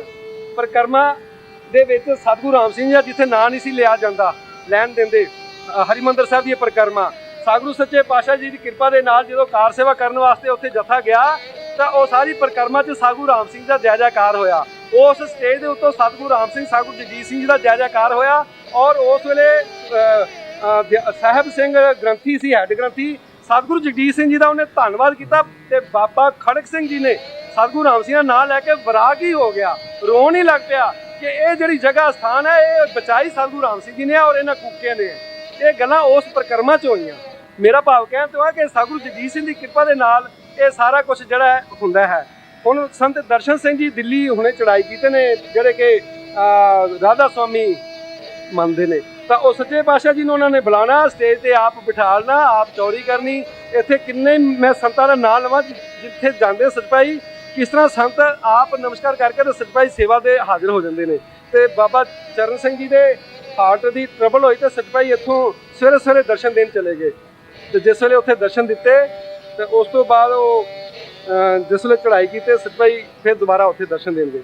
ਤਾਂ ਉਹ ਕਿਸ ਤਰ੍ਹਾਂ ਸੱਚੇ ਪਾਤਸ਼ਾਹ ਜੀ ਦਾ ਮਤਲਬ ਕਿ ਇਸ ਤਰ੍ਹਾਂ ਮਨਨ ਕਰਦੇ ਨੇ, ਇਹ ਦੱਸਣ ਤੋਂ ਬਾਹਰੀਆਂ ਗੱਲਾਂ ਨੇ। ਜੇ ਵੇਖਿਆ ਹੀ ਪ੍ਰਮਾਣ ਹੁੰਦਾ, ਉਹਨਾਂ ਤੇ ਸੱਚੇ ਪਾਤਸ਼ਾਹ ਜੀ ਦੀ ਬੜੀ ਅਪਾਰ ਕਿਰਪਾ ਹੈ।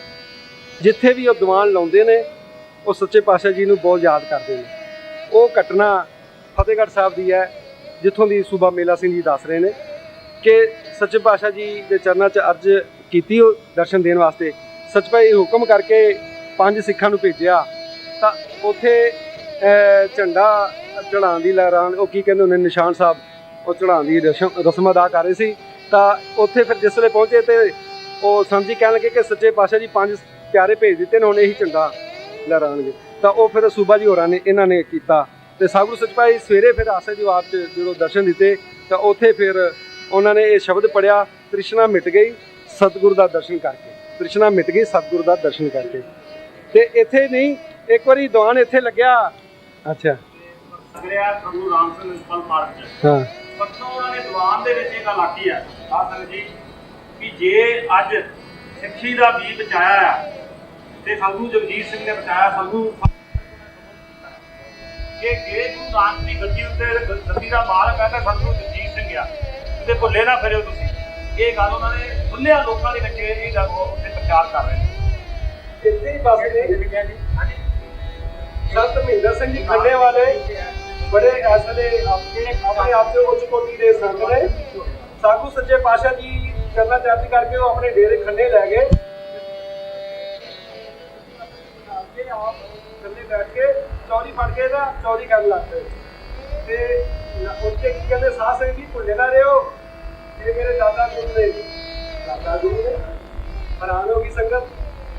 ਸੰਤ ਪੂਰਨ ਸਿੰਘ ਜੀ ਮੇਰੇ ਗੁਰੂ, ਸੰਤ ਪੂਰਨ ਸਿੰਘ ਜੀ ਦੇ ਇਹ ਗੁਰੂ, ਇਸ ਵਾਸਤੇ ਮੇਰੇ ਦਾਦਾ ਗੁਰੂ ਸਾਧੂ ਜਗਜੀਤ ਸਿੰਘ ਜੀ।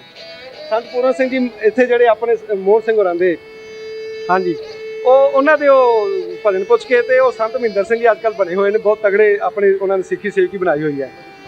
ਤੇ ਸਰਦਾਰ ਸਿਮਰਜੀਤ ਸਿੰਘ ਜੀ ਮਾਨ ਜਹੇਦਾਰ ਜਿਹੜੇ ਅੱਜ ਕੱਲ੍ਹ ਬੜੇ ਅਕਾਲੀਆਂ ਦੇ ਉੱਚ ਕੋਟੀ ਦੇ ਲੀਡਰ ਨੇ, ਉਹ ਆਪਣੀ ਕੋਠੀ ਦੇ ਵਿੱਚ ਜਾਨੀ ਤੁਸੀਂ ਦੱਸ ਦਿਓ ਜਰਾ। ਮੈਂ ਤੇ ਜਾਣਨਾ ਕਿ ਜਿੰਨਾ ਵੀ ਸੰਸਾਰ ਹੈ ਨਾ, ਇਹ ਸਾਰਾ ਹੀ ਨਾਮਧਾਰੀ ਹੈ।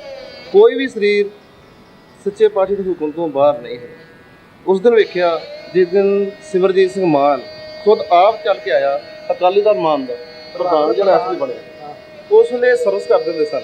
ਇਹ ਸਾਡੇ ਪਿੰਡ ਬਹਾਦਰਗੜ੍ਹ ਸ੍ਰੀ ਫਤਿਹਗੜ੍ਹ ਸਾਹਿਬ ਦਾ ਮੇਲਾ ਹੋਇਆ ਕਰਦਾ ਹੈ। ਸੱਚ ਭਾਈ ਹਰ ਸਾਲ ਦਰਸ਼ਨ ਦਿੰਦੇ ਆਏ, ਕਿਰਪਾ ਕਰਦੇ ਨੇ। ਸਿਮਰਜੀਤ ਮਾਨ ਸਾਡੇ ਕੋਲ ਆਇਆ ਤੇ ਕਹਿਣ ਲੱਗਾ ਮੈਂ ਸੱਚੇ ਭਾਈ ਚਰਨ ਪਾਉਣੇ ਆਪਣੀ ਕੋਠੀ ਦੇ ਵਿੱਚ ਮੈਂ ਚਰਨ ਪਾਉਣੇ ਤੇ ਅਸੀਂ ਆਖਿਆ ਅਰਜ਼ ਕਰ ਲੈਂਦੇ ਆ। ਅਰਜ਼ ਕੀਤੀ, ਸੱਚੇ ਭਾਈ ਕਿਰਪਾ ਕੀਤੀ। ਬੜੇ ਹੀ ਚਾਅ ਦੇ ਨਾਲ ਮਾਨ ਜੀ ਨੇ ਸੱਚੇ ਭਾਈ ਨੂੰ ਆਪਣੀ ਕੋਠੀ ਲੈ ਕੇ, ਉਦੋਂ ਨਾਲ ਸਨ ਸੇਠ ਜੀ ਵੀ ਨਾਲ, ਕਿਰਪਾ ਕੀਤੀ। ਉਦੋਂ ਤਕਰੀਬਨ 40 ਕੁ ਮਿੰਟ ਦੇ ਅਰਸੇ ਦੌਰਾਨ ਮਾਨ ਸਾਹਿਬ ਨੇ ਭਜਨ ਪੁੱਛਿਆ। ਉਹ ਤਸਵੀਰਾਂ ਮੇਰੇ ਕੋਲ ਅਜੇ ਵੀ ਮੌਜੂਦ ਹੈ। ਮਾਨ ਜੀ ਨੇ ਪ੍ਰਸ਼ਾਦ ਲਿਆ, ਇੰਨਾ ਸਵਾਗਤ ਸੱਚੇ ਪਾਤਸ਼ਾਹ ਜੀ ਦਾ ਸਰਦਾਰ ਜੀ ਨੇ ਕੀਤਾ ਕਿ ਬਹੁਤ ਜ਼ਿਆਦਾ। ਉਸ ਤੋਂ ਬਾਅਦ ਜਦੋਂ ਇਹਨਾਂ ਨੂੰ ਅੰਦਰ ਲਿਜਾਇਆ ਗਿਆ, ਉਦੋਂ ਵੀ ਸੱਚੇ ਪਾਤਸ਼ਾਹ ਜੀ ਨੇ ਉਹਨਾਂ 'ਤੇ ਬੜੀ ਕਿਰਪਾ ਕੀਤੀ। ਮਾਨ ਦੇ ਪਿਤਾ ਜੋਗਿੰਦਰ ਸਿੰਘ ਜੀ ਮਾਨ, ਜਿਨ੍ਹਾਂ ਦਾ ਸੱਚੇ ਪਾਤਸ਼ਾਹ ਜੀ ਅੱਜ ਵੀ ਬੜਾ ਹੀ ਖਿਆਲ ਰੱਖਦੇ। ਉਹਨਾਂ ਦੇ ਗੁਰਦਿਆਂ ਦੇ ਵਿੱਚ ਦਰਦਾਂ ਹੁੰਦੀਆਂ ਨੇ, ਸੱਚੇ ਭਾਈ ਆਪ ਦਵਾਈ ਭੇਜ ਦਿੰਦੇ ਨੇ ਨਾਲ। ਇਸ ਕਰਕੇ ਸਾਰਾ ਕੁਝ ਜੋ ਵੀ ਹੈ ਇਹ ਸੱਚੇ ਪਾਤਸ਼ਾਹ ਦੀ ਆਪਣੀ ਸ਼ਖਸੀਅਤ ਹੀ ਹੈ। ਸ਼੍ਰੀ ਮੁਨੀ ਸੁਸ਼ੀਲ ਜੀ ਕੁਮਾਰ ਜੀ, ਉਹਨਾਂ ਨੇ ਆਪਣੇ ਆਸ਼ਰਮ ਵਿੱਚ ਸਾਗੁਰੂ ਸੱਚੇ ਪਾਤਸ਼ਾਹ ਜੀ ਦੇ ਚਰਨ ਪਵਾਏ ਤੇ ਉਹਨਾਂ ਨੇ ਆਖਿਆ ਕਿ ਅਹਿੰਸਾ ਦੇ ਇਹ ਅਵਤਾਰ ਨੇ। ਸਾਗੁਰੂ ਸੱਚੇ ਪਾਤਸ਼ਾਹ ਜੀ ਨੂੰ ਸੰਬੋਧਨ ਕਰਕੇ ਆਖਿਆ। ਮੈਂ ਹਜ਼ੂਰ ਸਾਹਿਬ ਦੀ ਗੱਲ ਦੱਸ ਕੇ ਇਹਨਾਂ ਸਮਾਪਤੀ ਕਰਦਾ ਹਾਂ। ਸਾਗੁਰੂ ਸੱਚੇ ਪਾਤਸ਼ਾਹ ਹੁਕਮ ਕੀਤਾ ਕਿ ਹਜ਼ੂਰ ਸਾਹਿਬ ਜਾ ਕੇ ਤੇ ਸੰਤ ਜੋਗਿੰਦਰ ਸਿੰਘ ਮੋਨੀ ਨੇ ਉਹਨਾਂ ਨੂੰ ਲੈ ਕੇ ਸ੍ਰੀ ਭੈਣ ਸਾਹਿਬ ਆਵੋ। ਜਿਸ ਵੇਲੇ ਮੈਂ ਉੱਥੇ ਪਹੁੰਚਿਆ ਤਾਂ ਮੋਨੀ ਸਾਹਿਬ ਉੱਥੇ ਨਹੀਂ ਸਨ, ਛੋਟੇ ਸਨ। ਤਾਂ ਸਾਗੁਰੂ ਸੱਚੇ ਪਾਤਸ਼ਾਹ ਦੀ ਚਿੱਠੀ ਪੜ੍ਹ ਕੇ ਤੇ ਉਹਨਾਂ ਨੇ ਮੈਨੂੰ ਬਿਦਰ ਭੇਜ ਦਿੱਤਾ ਕਿ ਬਿਦਰ ਬੈਠੇ ਨੇ। ਮੈਂ ਜਿਸ ਵੇਲੇ ਬਿਦਰ ਗਿਆ ਤਾਂ ਅੱਖਾਂ ਦਾ ਆਪਰੇਸ਼ਨ ਕਰਾ ਕੇ ਉਹ ਕੁਰਸੀ 'ਤੇ ਬੈਠੇ ਹਨ ਤੇ ਮੈਂ ਜਿਸ ਵੇਲੇ ਜਾ ਕੇ ਸੱਚੇ ਪਾਤਸ਼ਾਹ ਜੀ ਦਾ ਸੰਦੇਸ਼ਾ ਦਿੱਤਾ ਤਾਂ ਮੈਨੂੰ ਉਹਨਾਂ ਨੇ ਆਪ ਨਾਲ ਦੀ ਕੁਰਸੀ ਦੇ ਉੱਤੇ ਬਿਠਾ ਦਿੱਤਾ ਤੇ ਕਿੰਨਾ ਚਿਰ ਬੈਠੇ ਬੈਠੇ ਕਹਿਣ ਲੱਗੇ ਇੰਨੀ ਖੇਚਲ ਕਰਨ ਦੀ ਕੀ ਲੋੜ ਸੀ, ਮੈਂ ਤਾਂ ਆਪ ਚੱਲ ਕੇ ਉੱਥੇ ਉਹਨਾਂ ਦੇ ਦਰਸ਼ਨ ਕਰਨ ਆਉਣਾ ਸੀ। ਮੈਨੂੰ ਬਹੁਤ ਹੈਰਾਨੀ ਹੋਈ। ਇਹ ਗੱਲ ਮੈਨੂੰ ਤਾਂ ਉਦੋਂ ਚੰਗੀ ਲੱਗੀ ਕਿ ਉਸ ਤੋਂ ਪਹਿਲਾਂ ਸਾਗੁਰੂ ਸੱਚੇ ਪਾਤਸ਼ਾਹ ਜੀ ਉੱਥੇ ਦਰਸ਼ਨ ਦੇ ਕੇ ਆਏ ਸਨ ਤੇ ਉਹਨਾਂ ਨੇ ਆਪਣੇ ਚਾਅ ਮਲਾਰ ਦੇ ਨਾਲ ਸਤਿਗੁਰੂ ਜੀ ਨੂੰ ਉਹ ਚੋਗਾ ਪਹਿਨਾ ਕੇ ਦਸਤਾਰ ਸਜਾ ਕੇ, ਜਿਸ ਤਰ੍ਹਾਂ ਗੁਰੂ ਗੋਬਿੰਦ ਸਿੰਘ ਜੀ ਦਾ ਰੂਪ ਉਹਨਾਂ ਨੇ ਦਰਸ਼ਨ ਕਰਨਾ ਹੁੰਦਾ ਸੀ, ਉਸ ਤਰ੍ਹਾਂ ਦੇ ਰੂਪ ਦੇ ਵਿੱਚ ਉਹਨਾਂ ਨੇ ਦਰਸ਼ਨ ਕਰਨ ਦੇ ਰੂਪ ਵਿੱਚ ਉਹਨਾਂ ਨੇ ਇਹ ਕੀਤਾ। ਤੇ ਉਹ ਫਿਰ ਮੋਨੀ ਸਾਹਿਬ ਫਿਰ ਇੱਥੇ ਆਏ ਤੇ ਇੱਥੇ ਸੱਚੇ ਪਾਤਸ਼ਾਹ ਦਰਸ਼ਨ ਕੀਤੇ ਔਰ ਉਹਨਾਂ ਨੂੰ ਸਾਗੁਰੂ ਸੱਚੇ ਪਾਤਸ਼ਾਹ ਜੀ ਆਪਣੇ ਹਸਤ ਕਮਲਾਂ ਦੇ ਨਾਲ ਚਿੱਟੀ ਦਸਤਾਰ ਸਜਾਈ। ਇਸ ਤਰ੍ਹਾਂ ਦੇ ਪਤਾ ਨਹੀਂ ਕਿੰਨੇ ਹੀ ਅਨੇਕਾਂ ਹੀ ਕੌਤਕ ਨੇ, ਕਿੰਨੇ ਹੀ ਧਰਮਾਂ ਨੂੰ ਆਪਣੇ ਨਾਲ ਸੱਚੇ ਪਾਤਸ਼ਾਹ ਜੋੜਿਆ, ਕਿੰਨੇ ਸੰਤਾਂ ਮਹਾਤਮਾ ਨੂੰ ਆਪਣੇ ਚਰਨਾਂ ਨਾਲ ਜੋੜਿਆ। ਇਹ ਤਾਂ ਗਿਣੇ ਨਹੀਂ ਜਾ ਸਕਦੇ, ਸਮਾਂ ਬਹੁਤ ਘੱਟ ਹੈਗਾ।